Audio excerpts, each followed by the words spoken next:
Me premtimin se do t'i përmbush pritjet e qytetarëve për drejtësi dhe jo selektivitet, kryeprokurori i ri Nenad Savesky dha betimin solem para kryetarit të kuvendit.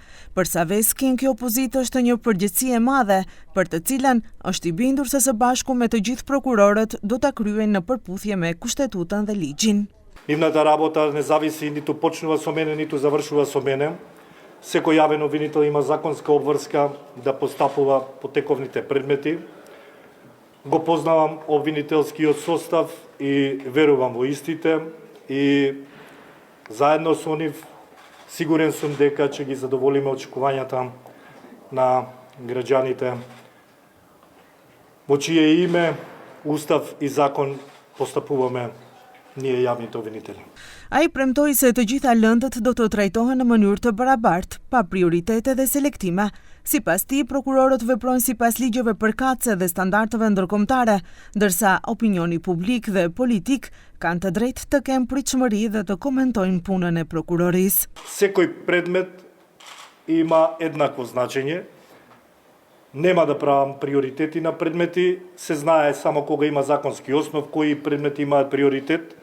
Селекција не се прави на тој начин, ниту од кого би бил повикан како да постапам, напротив, има законски регулативи врз основа на кои што секој јавен обвинител постапува.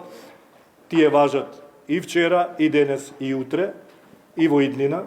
Për Savesky, një nga prioritetet kryesore është përmirësimi i kushteve të punës, sepse, siç theksoi, një institucion i varfër nuk mund të luftojë kundër kriminalëve të pasur. Prioritete tjera për të janë modernizimi dhe digitalizimi i prokurorisë, që të ndiqet puna e çdo prokurori.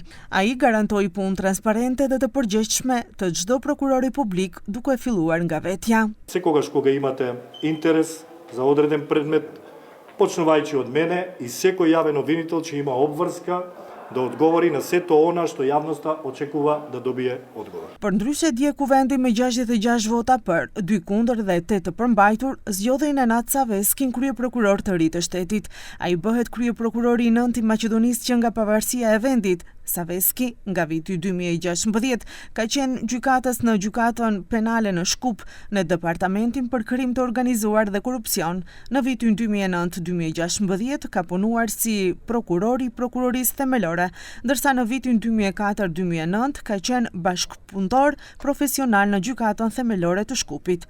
Mandati i kryeprokurorit është 6 vjet me të drejtë rizgjedhje.